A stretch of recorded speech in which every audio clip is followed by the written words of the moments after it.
So I was going to ask our panel some questions based on some of the themes that I see, that I've been seeing, some of the hot topics that I see in my office at NKU in the Small Business Development Center. And we're very thankful to have Barb and Lindsay and all of the wonderful professionals here who really get on board with the business community, startup community, those that we work with in our office. So first off, my question is going to be, I am seeing a lot of clients use their 401k, rolling it over into a C Corp, or they have rolled it over in the C Corp back in 2008 when they couldn't get business credit. Now they're worried, not sure what the IRS is going to do, thinking about how do I get back into an LLC.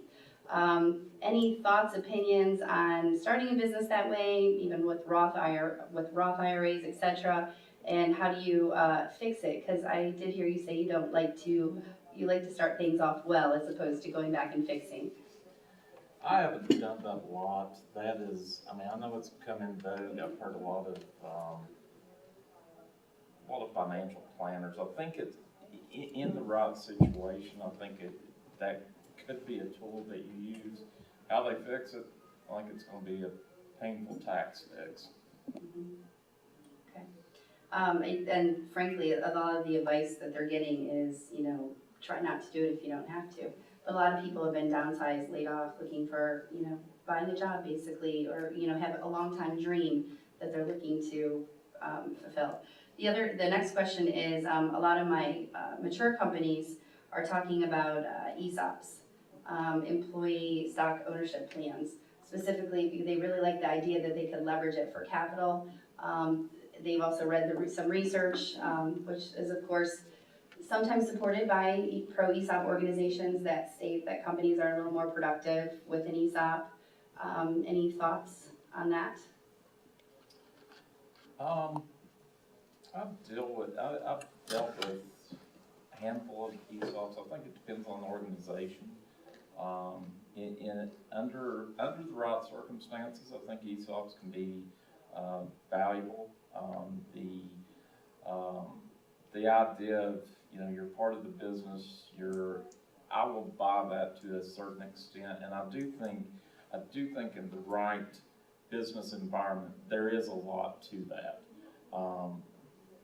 But an ESOP is not for everyone. I just had a group that was looking at doing this. One, I'm not sure that the cultural environment there was. I don't think they had the favorable. It was a great place, but I'm not sure it was kind of a cheerleader, we are family type of thing. I'm not sure that existed. Plus, they ended up not, to a certain extent, you're kind of all in with that. If you're older, that's probably not what you're looking at doing. So I think that under the right circumstances, yes, but I think it's easier said than done. Let me throw out something too, and I haven't done a lot directly with ESOPs. I know it's sort of been cyclical, and I'm sure that's partly based on tax law changes, but I think it also is cyclical with the economy. So when things are going well, everybody thinks ESOPs are great, and then when things aren't going so well, ESOPs get problematic. If you have a company that doesn't have a stock valuation and you give people shares, and then for whatever reason they're leaving the company, you have to have a way to value what they're going to get. And in many cases, whether they're retiring or get another job, you set the value of the shares once a year. And again, when it's a non-publicly traded company, there's all kinds of ways you can value the shares, and you can have senior executives in the company who want the shares valued one way. There are a lot of different ways to look at it. But then if too many people leave all at the same time, if the value doesn't really work for sort of what the company's doing for the next 2 or 3 years, it can be a huge financial hit. So long as the company's business is growing, when the hockey stick is going up, ESOPs work much better than when you get into a challenging economy. Yeah, and so Barb, going on your presentation this morning, relative to creative ways to accept payment from clients. I obviously, at our SBDC, 60% of our clients are startups, 40% are existing companies. And we always get these young, infallible entrepreneurs practicing lean startup, so friends, family, and fool money for sure. And so they have very limited resources, and let's face it, I'm not sure how many of them actually become the 10X. So how would you, something that I see kind of in the industry is, they have a fixed amount of money. They can either pay to develop their platform, their technology, or they can pay for really great legal services. So if they don't pay to have their product developed, they can't necessarily, they don't have a business to have cash flow to be able to afford great attorneys. So I feel like I see a lot of businesses getting some subpar, or startup companies getting some subpar advice. Others, thankfully, are engaged in professional organizations and the accelerators and incubators, so they're getting good services. But what say you to the ones who are infallible, and how do they balance that and understanding, you get what you pay for? That's, that really is a challenge, and it's, actually, I'm gonna give a little plug. This isn't the answer to all these questions. Lindsay has a handout which is mainly focused on startups, but you're welcome to take it and share it. How to work with an attorney. We get clients who come into the clinic, and actually if you take the handout, it gives you information about how to find the clinic if you know anyone who might be interested in applying. As I say, it's free legal services, but you have to be able to justify that you couldn't otherwise afford legal services. So if it's, if you already have pretty good revenues, it's probably not going to apply. I try very hard when we have clients come in to, number one, not give them more legal assistance than they need. I mean, I sometimes want to say, you have this great idea, but I had a client who was all ready to start franchising, and it was like, well, let's figure out if the business model's going to get off the ground, and don't even spend a lot of your time and energy on the legal services. Even if you're getting free legal advice, you have to make sure that your business model is going to work. But there are a few, really basics that are probably really going to be helpful. But I try to be very, for the people who have this great dream, but they're really just trying to get their act together. We had one who came in, he had actually gone and talked to a lawyer. I think this lawyer really did a lot of DUI work and maybe personal injury work. And he asked him, he was sort of a friend of a friend, and said, okay, I'll help you give you advice about setting up your company. And the lawyer really didn't have any idea what he was talking about, and he just sort of sent him off in the wrong direction. He didn't, he was talking about setting up an LLC, but he needed a board of directors, and he needed to draft bylaws, and those were just like really basic things that didn't make sense. So it's very hard, and especially when someone thinks they're trying to get I don't know, I'd like to get some audience participation of how do you figure out if you have a good lawyer, or if you start suspecting you have one who's not giving you the right services, but you've already invested a whole lot of time in telling them about your business. It's like, oh, how do I find another one?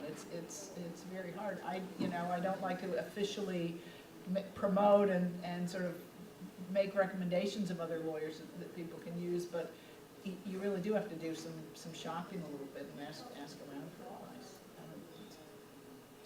Yeah, I mean, my favorite was, I have a very young construction company that grew very quickly, and over $2 million in revenue in its second year. And his mother worked for a criminal law attorney, and boy, you should have read that handbook. It was like a how to enable your employees to be criminals. So thankfully, I think one of their employees actually attended one of your seminars. And I will say people who have attended your seminars who come to me usually have very lovely employee handbooks. So can I just interject to say what Barbara, to feed on that? I think it really is important to hire the right lawyer for what you have. I mean, I tell people, if you come to me and you need a title exam done or a real estate contract, I am not your girl, and I am not going to do that for you, there's other lawyers in my firm who will do that, and you have to be careful with finding the lawyer who doesn't try to practice outside of their area. And there's some firms who operate where the lawyers keep all the business to themselves and don't even share with their partners, and then there's some firms who, their partners act like a real partnership, and they try to handle work that isn't appropriate for them. And making sure, and I think you should interview lawyers and find out, is this a good fit? Are they responsive? Are they returning emails? Are they returning phone calls? That's some of the biggest complaints that we get about lawyers. I sit on the grievance committee for the Cincinnati Bar, and trying to make sure that lawyers are being responsive to client needs, and are they going to be there when you have an emergency? I've gotten phone calls really late, emails really late. Can you please call me? I have a big emergency.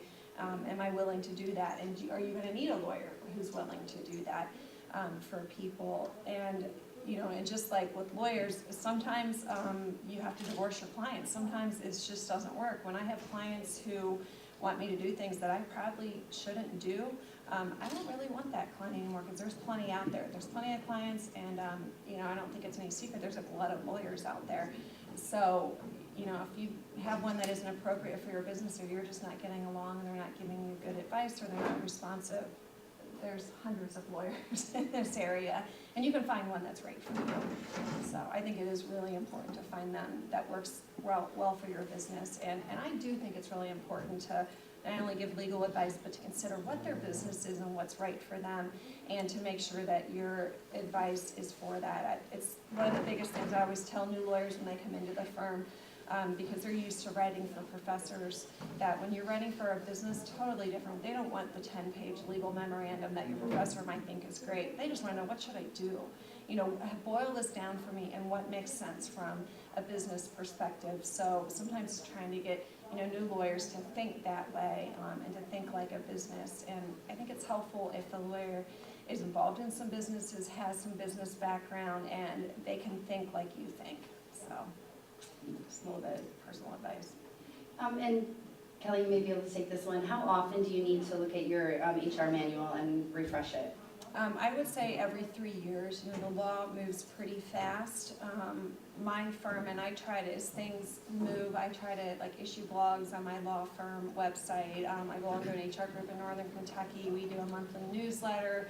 I think it's really important to belong to some industry that you can keep up on some of those things. When FMLA forms, they just reissued new forms. The I-9 form, they just issued a new form. You have to use the new form, can't use the old form. I'm not a lover of keeping I don't have form files anymore in my office like I used 2 years ago. I go to the website and pull off the form I need that day that I'm going to use it. I highly recommend that. So I think minimum every 3 years. If you haven't pulled it out in 5, take a look at it. If you haven't looked at your application, your job application, or had someone review it, certainly look at that as well. Great. And at what point would you advise a business to hire a professional HR person relative to their size and intensity of the needs for that technical expertise? And then on the converse side, at what point can they utilize the services of a certified professional, an attorney, etc.? It's funny, I probably do more work for smaller companies than I do bigger companies as far as daily work, because some of my bigger companies already have in-house counsel that's handling a lot of their day-to-day legal issues, and I might just only do their litigation work. I would say the mid-sized companies are the one where I'm much more a partner with them and helping that HR person, taking that weekly phone call from them, doing the unemployment hearings, things like that. I would say, once you get into the 40, 50 employee range, you at least need to have an HR person part-time. And don't make it your payroll person and just give them HR functions. It needs to be someone who really knows what they're doing, because this can be such a huge liability area. So make sure they have some experience or some training. I think I have companies that have 5 or 10 employees, and they might just call me once or twice a year, but I think to have someone that you can call occasionally when you need help is a good idea. 5 minutes on the phone is nothing versus 2 or 3 years in litigation when you step into a big pile and make a big mistake. So, and it depends on your company and your industry too. Are you an industry that you can really get into trouble with something. You know, healthcare industries, there's so many regulations, banking industries. So, you know, I think it can be very industry specific. You know, I have 2 new clients that only have, you know, 5 or 6 employees, but the type of work they do, they need a lot of contracts for models, need a lot of patent type work, or, you know, to make sure that they're protecting their inventions. So it, you know, I hate to say it depends, because I always sound like a lawyer when I say that, but I think it really does depend on your industry and what's right for you. Cool, so I have just a couple more questions. And actually, I was gonna throw one other, you know, that you sort of ask about when you hire an attorney. I mean, so a lot of small businesses use outside attorneys. It gets expensive to bring in a full-time attorney, and especially if you bring in an attorney in-house, they may have a certain type of expertise, but they can't do everything, so they're still supervising outside attorneys. But I know one of the things, developments that has occurred, and again, I'm a believer in the benefit of in-house attorneys, because they're really trying to look out for your best interests and be a little bit of a triage and say, where do we really need expertise, and where is this something that we really probably, you know, help do the risk assessment. There are more and more, there are lawyers who actually do on a contract basis 1 day a week as a general counsel for a small company. So instead of being a full-time employee, they set themselves up as a consultant, and you have to make sure, you know, they may do this for 4 or 5 companies, so they're basically at a different company each, you know, one day, every Monday, every Tuesday, every Wednesday, and you don't want them at, you know, competing companies.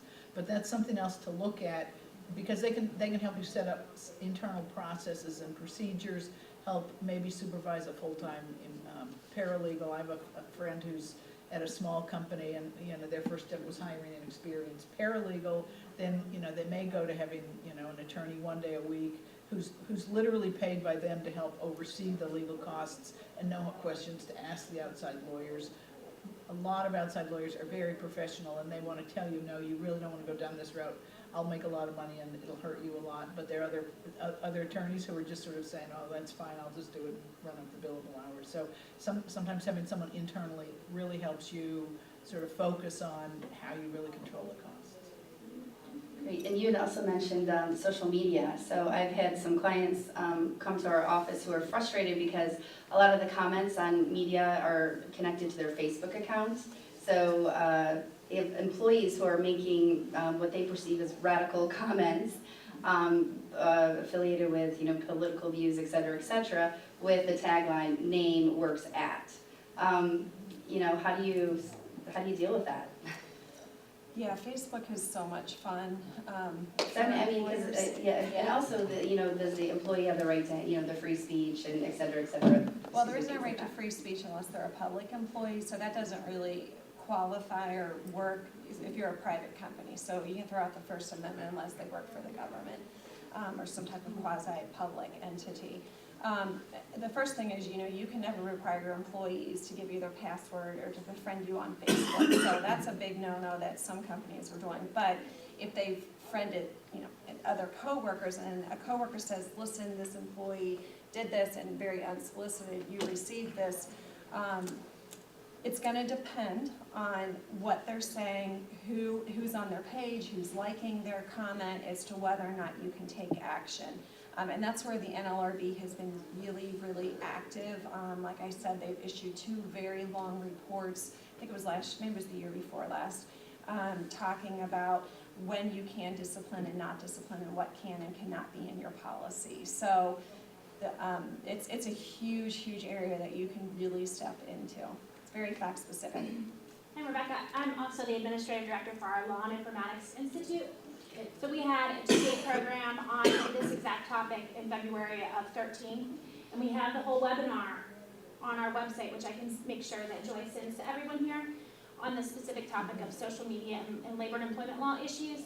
One of the big takeaways that we got out of that conference was to develop your social media policies, be concise, and don't be over, you know, don't over-regulate, don't make it too broad. Right, and then some of the other things, Like you can't say, for instance, that you can't disparage the company. Right, and then the That's a other thing that they violation. highly recommended was that managers do not befriend No. the people who are below them. Because then you could have constructive knowledge of some reason that someone's pregnant or that somebody has such a view, even if you never actually accessed it. And they could then later say that that was the reason that you terminated them, even if it was a totally at-will reason that you. It's really best just to ignore it. I mean, at the end of the day, how many people are really on their Facebook page, and is it really doing you any damage? If you can just ignore it and let it go, you're better off. Topics.com isn't so much in this area. I have a lot of clients in rural Kentucky, and for whatever reason, those people are on that Topics.com website all the time. Yeah, and most people here haven't, but people, they just blog and put all this stuff, and I have multiple lawsuits going for things that are defamatory. So if it's defamatory, it's false, and it hurts them, you can sue, but when they just post something, kind of stupid, it's best just to ignore it. And the last question is about partnerships. Specifically, I have lots of friends who come into the center and want to start a business, or lots of friends who have a business and they're frustrated that the other partner isn't holding up their end of the bargain. So just curious if anybody wants to make a comment on ugly discussion that you need to have with someone you're going to go into business with or are in business with over coffee before you decide to go into business.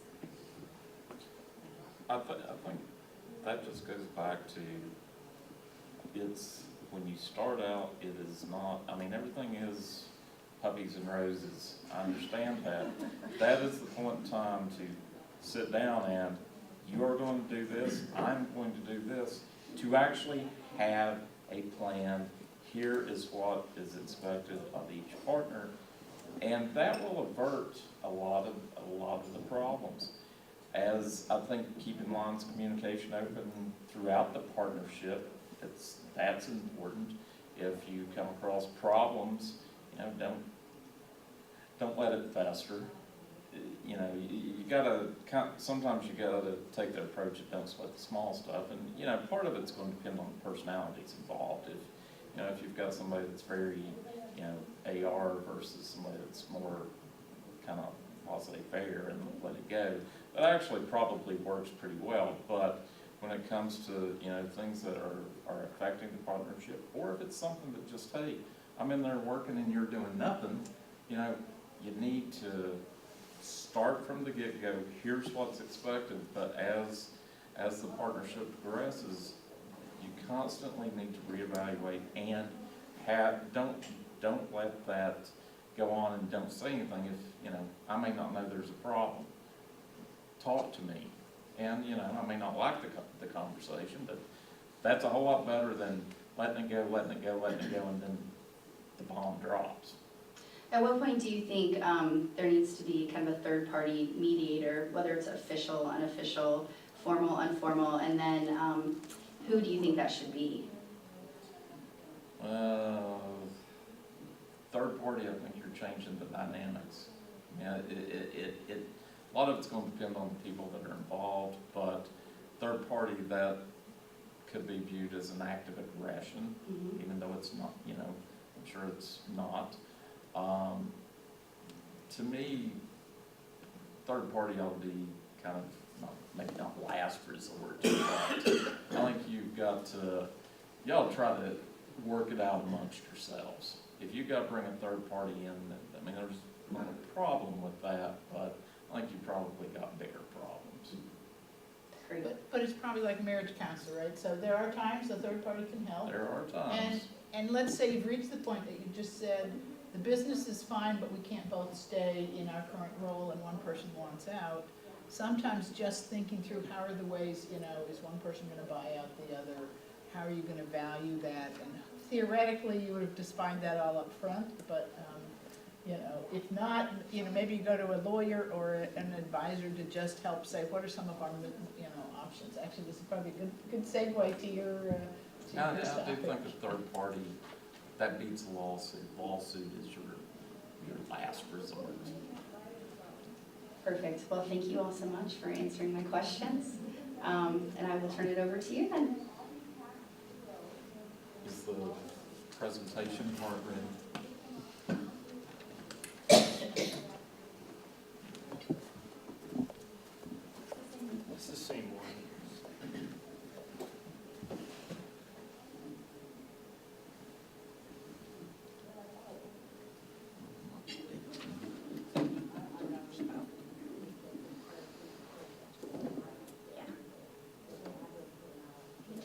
part 2? Yeah, that's it. Yes, I think so.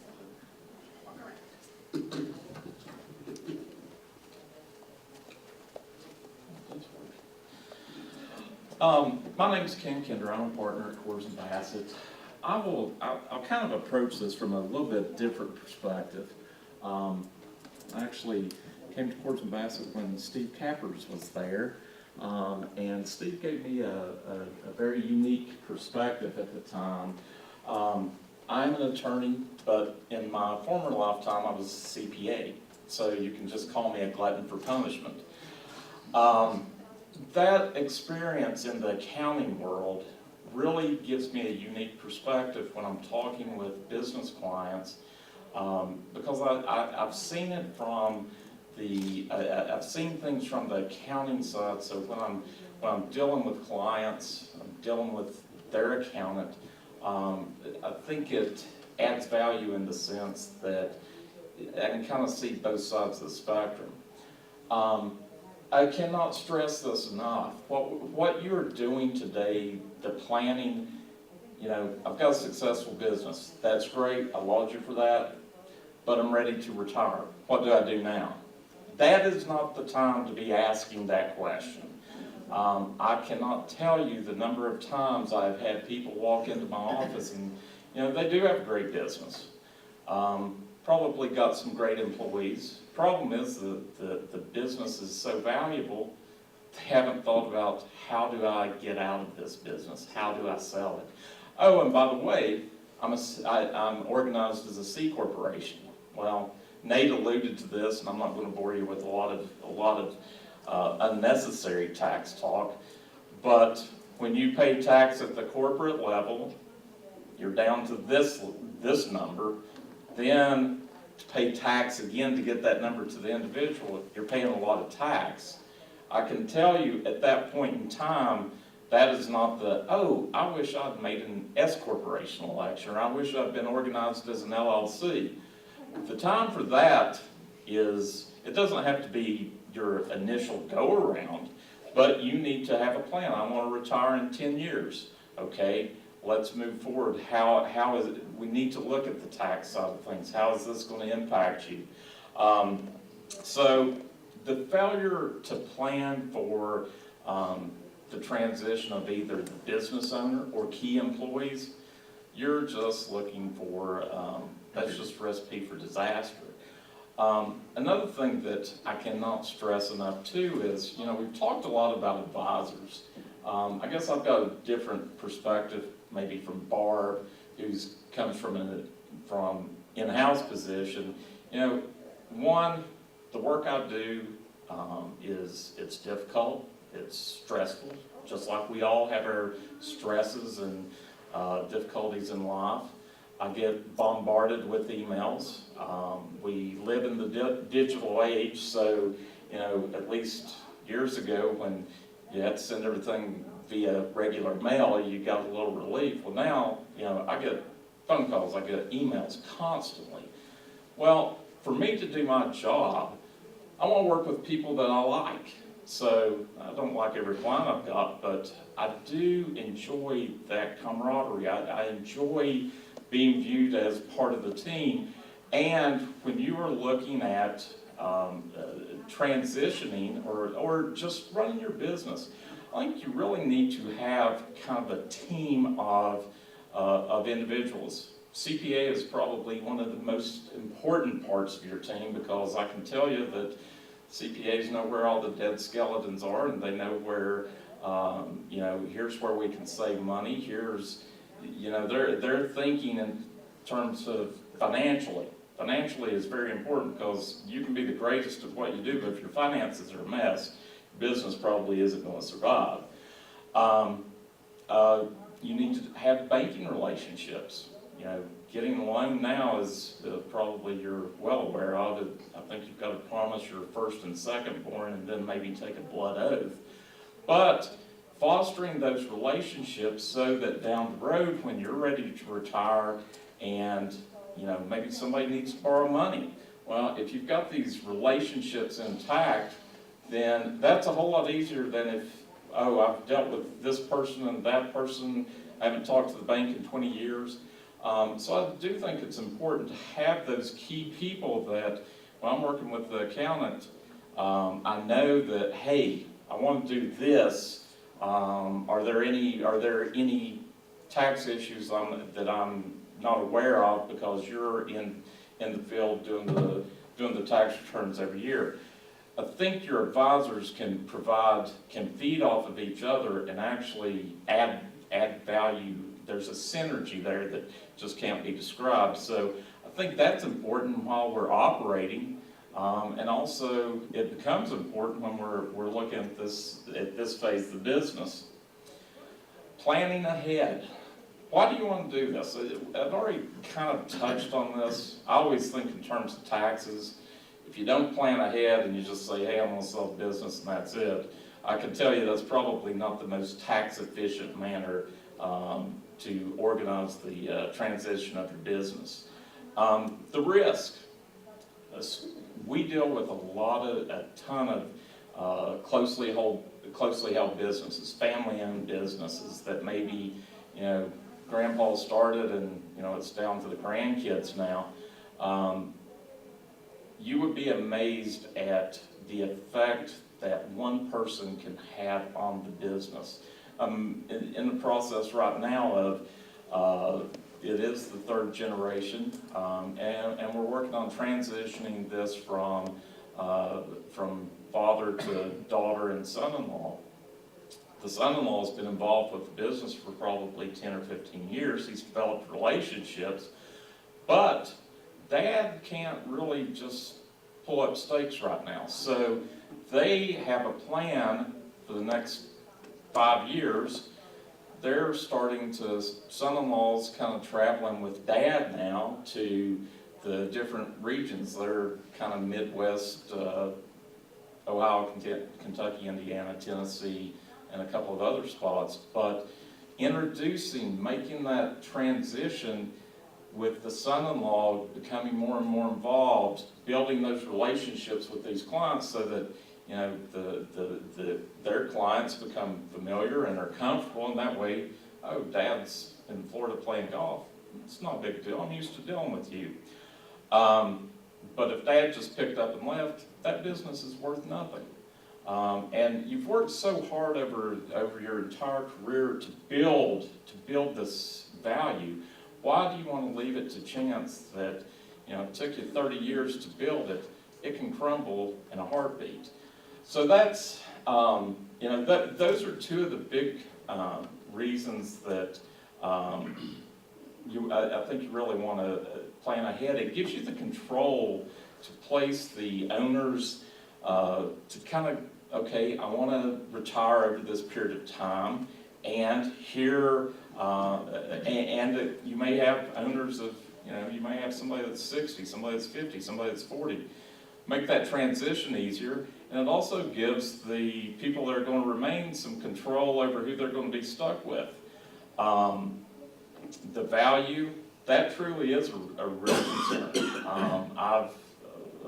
Speaking of sole proprietorships, I just dealt with an estate where one guy, it was truly a manufacturer's rep, so there weren't a whole lot of assets. It was relationships. Well, this guy died, and boom, it was gone. There was some residual checks coming in. Whereas if the widow could have kind of moved quickly and said, hey, I've got these relationships, we might have been able to salvage something there, but nothing at all was done. When you're thinking about the succession planning, I mean, what is succession planning? It can take a number of shapes. My succession plan is, I've got a bunch of key employees that I know have the wherewithal. They want to be involved in this business. They can arrange the financial backing. That's one method. I'm in a business where I get offers all the time from outside groups that are wanting to, that are looking to buy other businesses in this industry. That's great too. I've got family involved. My kids, I want them to come into play. They want to come in and run the business. That's great. that gets kind of quirky when, you know, if you've got 4 kids and you've got 1 that's in the business and 3 that aren't, then that creates a whole host of other issues from an estate planning perspective. But those are the typical groups that you're looking at as, you know, potential successors to you. You know, when you're looking at these options, you've got to determine, okay, my employees that want to buy this out, they're great, but do they, you know, I'll sit there, I'll deal with the banks, I'll deal with the clients, I do all these other things that nobody sees.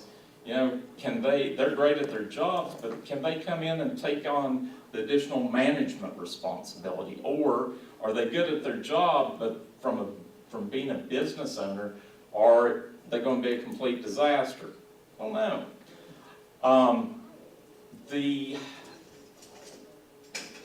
You've also got to determine, you know, okay, do I want to sell this out? You know, do I want to take my $1 million and go to Florida and never be heard from again? That's great. Or what you see a lot of times, particularly with a buyout from the employees of your company or somebody you know, they may want you to finance part of it. That makes me less excited, but that's, in reality, that's what happens a lot of times. You know, you get some portion as a down payment, and you get, you know, payments over the next 10 years. I always caution people, you know, yeah, you can be the bank, you can do the owner financing, but can you accept what you've gotten as the down payment, that is cash in hand, versus I kind of view the other as play money. If you get it, that's great, but don't count on it. What kind of arrangements are you going to come up with? You be the bank, okay, then, you know, you probably need to be thinking about, I'll be the bank, but I'm going to have a security interest in that stock, and if the company, you know, you start running the company into the ground, then, you know, you need to build in some default rights. Last thing you want is the company back. I realize that you're trying to plan and you're trying to get away from this, but you worked for this for 30 years. You're still owed money. I think you can, you'll come back in to save the business, if you will, just to avoid having nothing. I've talked a lot about the owner, you know, from a different perspective. You know, we want to, if I've got a partner and he or she says, you know, it's time for me to retire, I want to protect myself too. I don't want to be, you know, I'm a partner with you. I'm not a partner with your spouse. I'm not a partner with your kid. I'm not a partner with anybody. We're partners. This, once again, and not to beat a dead horse, this is where planning, I don't care what the plan is, if you have an agreement, rather than never talk about it, if you have an agreement and understanding this is how we're going to approach this, that will keep you from a lot of heartache. One of the things that, speaking of agreements, I do a lot of this. You'll see this in shareholder agreements for corporations and operating agreements for LLCs. But a buy-sell agreement, I cannot stress the importance of this from tons of perspectives, from an estate planning perspective, from a business perspective, which is what we're talking about here. But typical areas where events that you need to think about. Okay, what happens if a partner dies, becomes disabled, divorced, and the judge goes nuts and says, hey, you got to give that over to your spouse? What happened? Where does this go? Well, I mean, if you die and you don't have an agreement in place, then basically it's going to go according to the will or the trust. That's probably not what you want to do. Buy-sell agreements will typically define who can purchase the stock or the membership units. Is the purchase required? When does the purchase have to take place? How do you pay for it? Does it all have to be up front?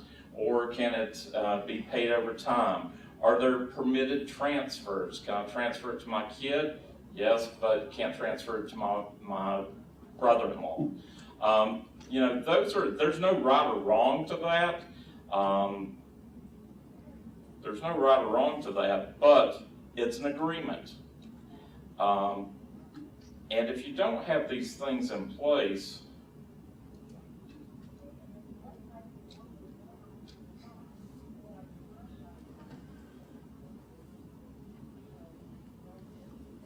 I'll do this.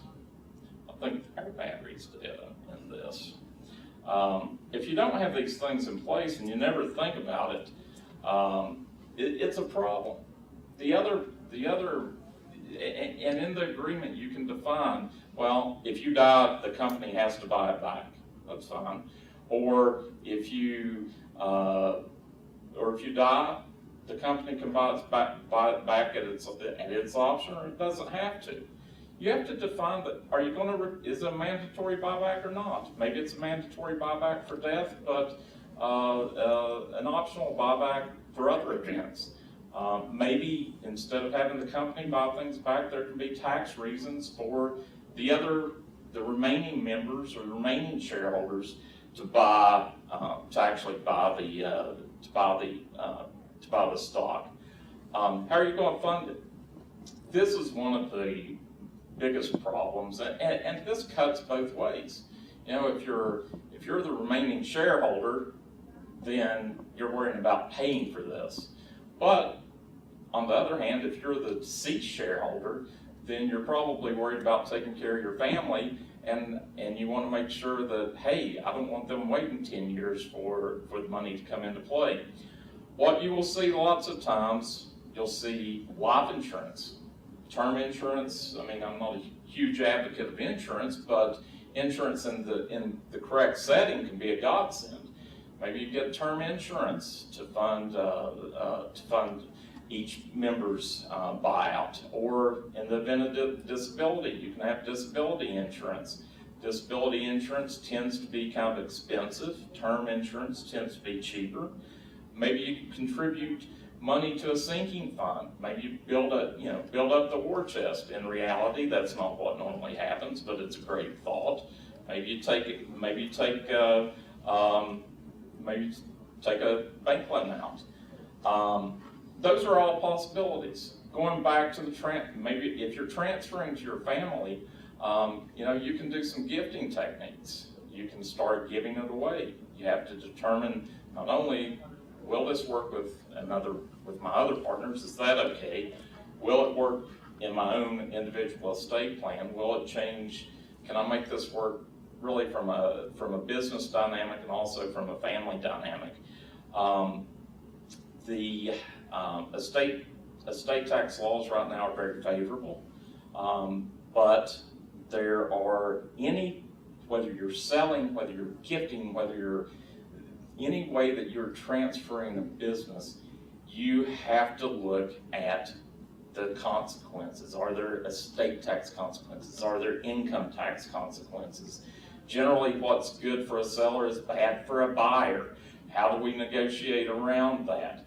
These are all things that if you're waiting until the last minute to determine, that's probably too late, and you're going to end up with a very tax inefficient structure, and you're also not going to have a plan in place for your successor. The other thing that I see is lots of times with insurance buyouts, I will see a combination of insurance and a combination of a note that's payable over a period of time. And in a lot of family situations, I'm dealing with a situation right now where dad gave son about $1 million of company stock, but dad said, that's great, I want to get you started, but I'll sell you another percentage to basically get you up to 25%, but you got to pay me $5 million. Well, that was kind of part gift. Dad got him started, but it was also part sale. Son, you're not just going to come into this business and ride on my coattails. You're going to have some skin in the game. So that I mean, you can do anything imaginable, but you've got to determine, is it going to be a sale? Is it going to be a transfer to children? What is going to be my plan? Once you determine that, okay, then how am I going to finance this? Or how is the purchase going to be financed? There are tons of options, but once again, you need to have a plan. Okay, I've determined to set the transaction up in this manner. What are going to be my tax consequences there? If I'm a C Corp versus if I had started off as an LLC, or 10 years ago if I made the switch, it would be much less painful. So these are things that really, you're certainly not thinking about it at the startup, but as your business continues to grow, as you grow older, as your business matures, then those are things that, yes, you do need to be thinking about that. And you need to keep this plan updated. This is not a plan that, okay, today I decide here's how I'm going to do this. It's going to happen 15 years from now, and that's going to be it. Plan's done. I don't have to worry about it anymore. It's like anything else in business. This is something that it's fluid. Today that may be the plan, but tomorrow you get a phone call, plan changes. Today you may have 10 buyers, and this actually happened in 2008. I had a company that, they had 3 or 4 businesses that constantly, when are you going to retire? When are you going to retire? 2008 comes when we hit the tank. They no longer had 3 or 4 people interested in buying them. So this is something that you need to constantly think about. Have there been has there been any changes in the ownership dynamics? Has somebody hit the lottery? Has somebody gotten sick? Has somebody retired? Is the business going from a cash cow down to it's really rotary telephones? I mean, what's that business like? So you constantly need to evaluate, just like you do with other business decisions. And you need to update these things. You need to have these conversations with your partners. And as things change, update your plan to match that change. It amazes me. I talked with a client last week about, we did our buy-sell agreement back in 1992. Well, yeah, we've got a buy-sell agreement in place, and I was actually working on their estate plan. I said, do you realize that if you die, your shares of stock get bought back for $1,000 a share? No, that was the way the agreement was done. And there's nothing wrong with agreeing on, here's a per share price, but you need to update that price. And I've never been a big fan of, setting a price and we'll all agree this is the price for the shares every year. 1, it never happens. 2, you got a constant fight for the agreement. So, but that was something that had been done 20 years ago, but nobody had looked at it. Don't you think that might be a little bit important? Some other, just as we were thinking about this presentation, some other things that kind of came to my mind, things that in dealing with business clients that, that I see changing. You got to constantly keep your business on the cutting edge, whether that means, upgrading your social media, which I'm not real great at, but you've got to keep your equipment up to date. You got to be in the 21st century, not the 19th. Up-to-date financial information. I cannot stress enough how important up-to-date financial reports are. Looking at a balance sheet and an income statement that's a year old, that probably doesn't do you a whole lot of good. If you look at an income statement and it's ugly, that probably alerts you to the fact that there's a problem. You need to know that sooner rather than later. That's why I say lots of times CPAs are among the if not the most important, they're certainly up there at the top, because if your financial things aren't working out, you're gone. Think about growth, internal and external acquisitions. Does that fit within your business model? Image protection. You know, if you get to the point of when you're starting up, you probably don't need a trademark. You probably don't need to be thinking about franchising. And those are great considerations. But at some point in time, those can be very real issues. So thank you all for coming out today. I enjoyed the opportunity to talk with some of you, and I hope you found this information useful, and good luck. Can we give everybody a big round of applause today, please?